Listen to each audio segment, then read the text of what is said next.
Welcome, friends, to another grandiose, humbling, and certainly not at all self-serving episode of the Underground Bunker. I turned my chair, and now I can do things. It's fucking awesome. I've always had this problem where I'm like, hey, I'm hungry, but I'm talking, so, haha! It's a little thing. It's the little things, you know? It's the little things. It's the little things. I'm not even gonna, you know, wax grandiose about this. You know what this is? It's a weekly web series where I showcase unsigned and underground, god damn it, you're good, unsigned and underground bands that I really think you ought to be paying attention to because they fucking rock. They're doing the work. They do it without, pride or conceit. They just bring you the music that they love and that they think you would love too. Without any further ado, let's do a fucking show. Leading off this week's episode is a band that I hadn't heard of until a few weeks ago. And when I did, I mean, it was within fuck yeah! That's immediately what happened. And it's one of those things where I didn't even need to, well, let's get to it. This is Raven Black.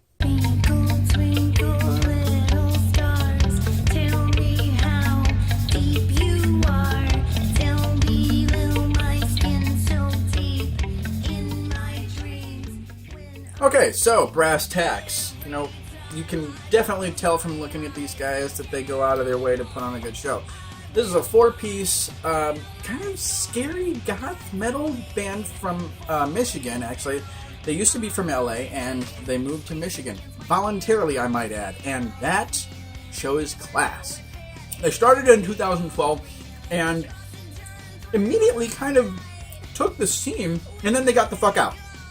They got out of there, started touring right away, which I think is really fucking cool. A band that gets out on stage and says, hey, here we are, and okay, we're going to go over here now and do some other stuff. Really fucking cool. I love the work ethic. And the sound, it reminds me of a mix of the Birthday Massacre, if you ever heard of them. They're from Canada. The Birthday Massacre and like old Cradle of Filth, very, very performance-based. You know, very cool, and her voice just sort of has that timbre. Now here's the holy shit moment, and this is what made me fucking respect the shit out of them. They went on tour with a band called Hail Sagan, and I'm sorry, but I'm going to name them publicly. And a couple of weeks before the tour was supposed to be over, asked them to leave the tour. Hail Sagan. Raven Black asked Hail Sagan to leave the tour. And the reasons they gave were genuinely laudable. You look at what happened, and it doesn't matter what, Hail Sagan used as their backup excuse.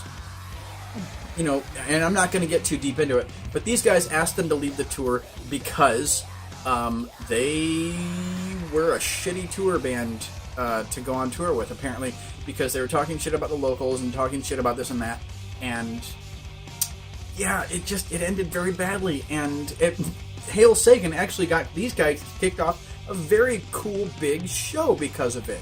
Because, well, sand in the vagina hurts like a motherfucker. Now, I'm not going to get too big into their reasons behind, acting the way they acted, but there's video, and it's pretty damning. So, like the whole Roseanne Barr blaming it on the Ambien, you can't blame your behavior on your personal issues. You just can't. You have to take responsibility for yourself. These guys didn't. These guys have moved on with some serious class, and they ended the tour on an up note.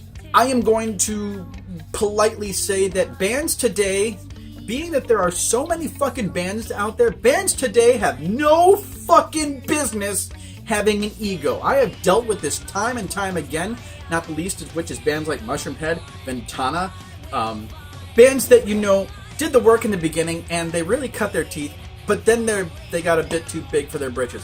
I have no problem naming bands and people that use their clout to the detriment of others. I think it's classless, I think it's unprofessional, and I deal with this fucking daily. And these guys don't do that. I love genuine bands like that. Bands that are in it for the music. Bands that pay homage and respect to the people that got their asses off the couch, worked their butts off to sell tickets, and opening for a touring band. They respect the fuck out of these guys, and there are bands like Hail Sagan and Ventana and other ones that do not. There are promoters and guys that run record labels that do not give a shit about you. These guys do. And so I will sing their praises to hell and back, because I respect the fuck out of bands that are going to be like, you know what, you're treating the bands like shit, get the fuck out of here. I love that, and I will love these guys from here to eternity because of it. Unless you know, she gets up on stage and up on stage and said, let's kill all the Mexicans, then I think I'll change my mind about that. But they do have a current album. It is called 13. It was released just a couple of months ago, I believe. You can find it on their Facebook. You can find it on .com. You can find it on iTunes, Amazon. Blah, blah, blah, blah, blah, blah. You do it now. From across many ponds, I bring you this Last Train to Paradise. Morning shines so bright, leaving no traces behind. Driving to the sun. I'd like to begin by telling you that these guys are not from the US. They are not from Europe. They are from India. They are from India, and I love hearing music from bands out of Asia, because you don't get a whole lot of that. And apart from Bloodywood and a couple other bands, I have not heard any metal from India. So when I heard these guys, I was listening to them on Bandcamp. It was Bandcamp. I was immediately drawn to it because they have a very unique sound, and when I say unique, I mean it's refreshing, because a band like this can take a very old school sound and sort of make it new again, because it deals mostly with the band singer, who has a very classically old school, and I want to say cock rock sound to it, but he's got kind of that James Hetfield Tesla feel to it, which I really like. And as you can see, they put a lot into the music aspect, but from what I've seen of all their photos and the videos and stuff, they also put a lot into their performance. And I will never say a bad thing about a band's performance if they put it out on the stage. Because I say this all the time, there are way too many bands that, get up, put on a wrinkly-looking sleeveless shirt, and go on stage. It's a fucking epidemic. I love being able to eat now for some stupid reason. They started in 2013. They've played a few festivals. Unfortunately, they're not doing much right now. I can only assume that they're writing more music. Currently, they have a disc out. It's called The Devil in I. You can pick it up on their .com, but you can probably pick it up on iTunes and Amazon and all that other stuff. Also, they have a Facebook page just like everybody else. Do check it out. Go now. Segway! Now, though their record label is overseas and brings us a lot of stuff, by the way, they're a kick-ass record label. The label might be overseas, but this band is not. They are from fucking Detroit. This is Hate Unbound.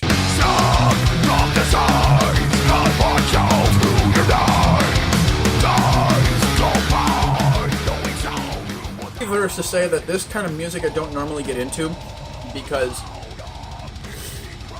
I don't know, the appeal to me is always kind of hard rock, because there's a lot of bands that sort of do the death metal thing, and it can be kind of congested or congealed or another con word that makes it unappealing to me. That said, I fucking love this band. I mean, just from watching their videos, not to mention the music video, I'm listening to the music, I love a band that sounds like this, and because it's genuine. I mean, look, they're not doing anything fake up there. There's no, there's no choreographed ninja kicks. There's none of that. There's no, guitar throwing or anything. This is balls out fucking metal. They've managed to hack out a name for themselves. And one of the things that I really love about them is they remind me of like a mix between Hatebreed and All That Remains. All That Remains, not the new stuff, which has kind of gotten a little bit more, but definitely the olds, because they've got a lot of leads and solos and stuff, and then you got the dude's voice definitely reminds me a lot of like Phil and Jamie Jostin. And because they've worked their butts off, they've played quite a few nicer shows, not the least of which is the Terror Assault Open Air Festival, which nothing to shake a stick at. Good job, guys. They've got a good amount of fair shows coming up over the summer, and I highly recommend you go see them because it is on that opportunity that you can pick up their album, which is called Plague, which was released last year. And if you don't happen to live in the area, go check out their Facebook page, go check out their .com, listen to them on Spotify. What are you waiting for? Segway. I love that you can see both my arms now. For some reason, that was a thing for me before. I don't know why, but I was like, they can't see my left arm. And even though it's not covered right now, I have all my best tattoos over here. Oh yeah, this is Lennon Midnight.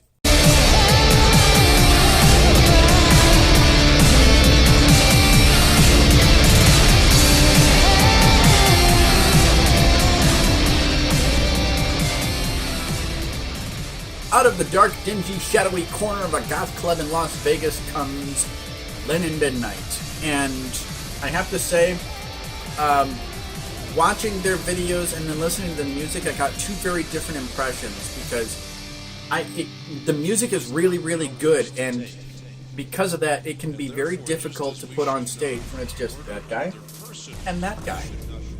And I really wish that this band got a big bump because that's difficult to do, and I can't like say that what I've seen of the video is good sounding because it's mostly cell phone videos, and you'll have that. But what I do really, really like is the music, and the music reminds me very much of like Skinny Puppy, and you know, because it's got a lot of sequencing and drum machine stuff. It's kind of got a Ministry feel to it too, actually, now that I think about it.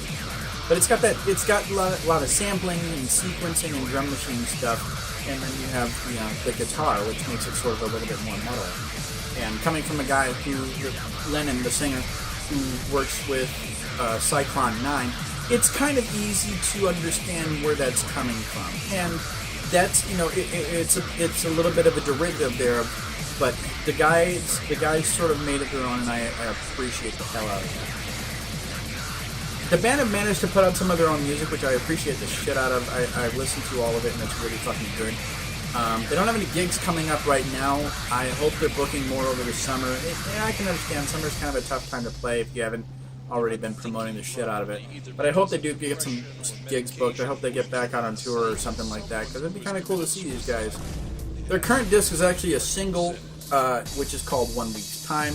It was released in December, though I do know that they're putting the finishing touches on a new full-length album, and fuck, I forgot to write down what it's called.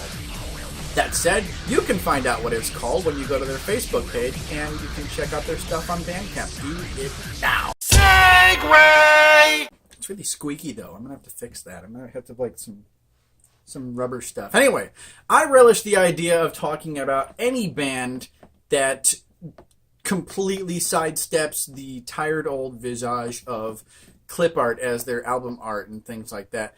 I will happily talk about any band that makes their own album art.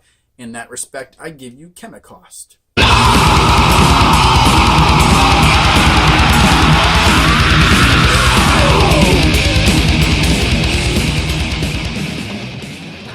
Fuck! Death metal from Texas is like sex and cock rings.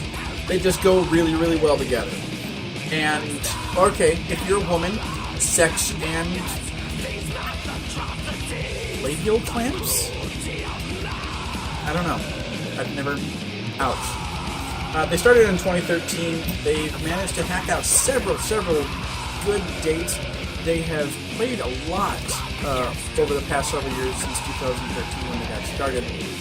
And the sound, it struck me because it's got, it's got that death metal feel, but there's a band that this reminds me of called Venom.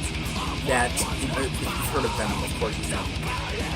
It reminds me of that because while the singer doesn't sound anything like the singer from Venom, the music does, and I like that because It's kind of got a classic death metal feel to it, or thrash metal, or whatever you want to call it.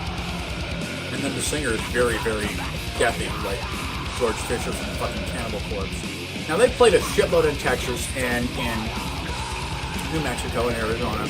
I wish they'd sort of stretch their legs a bit, but I can understand in this day and age it's really, really difficult to tour if you're an unsigned band. That said, I still wish they would do it, because I would love to see this band up close. I said before that I relish the idea of a band that goes against the whole clip art idea of album art. These guys have a very, very unique sort of Trauma, Toxic Avengers style album cover, and I fucking love it. And the album is called Unleashed Upon This World. It was released last year? Earlier this year? Something like that. The music that you're listening to is on it. It's fucking awesome. So if you're into this sort of thing, I highly recommend that you check out Chemicals on their Facebook page. You can also check out this album on Bandcamp. Once again, we have come to the end of another grueling but fun-filled episode of the Underground Bunker. I invite you once again to like and subscribe all the bands. Once again, we have come to the end of another grueling yet fun-filled episode of the Underground Bunker. Once again, we have come to the end of another grueling but fun-filled episode of the Underground Bunker. I invite you once again to like and subscribe. You all know how this works. It's YouTube. Even though YouTube is really starting to go downhill, it's still YouTube. It's still a standard, just like fuckbook. I invite you also to check out the bands that we covered, not only on their Facebook links and website links, but also on the Spotify playlist, which we have growing exponentially, ever so slightly. And do check out all the Bloodrock links. Do check out the Twitters and all that good stuff. And if you have 54 minutes of your extra fair time, I highly recommend that you check out my personal project, which is called The Toxic Dream. Heavy fucking metal. All I can say.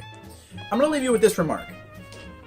In an age when social justice warriors are basically ruining free speech and free thought, we all need to say fuck you to the Nazis and give the world a collective fuck you to the social norm, and just say, hey, you know what, I like this music, and then I like this music, and you know what, I'm gonna fucking support the shit out of it.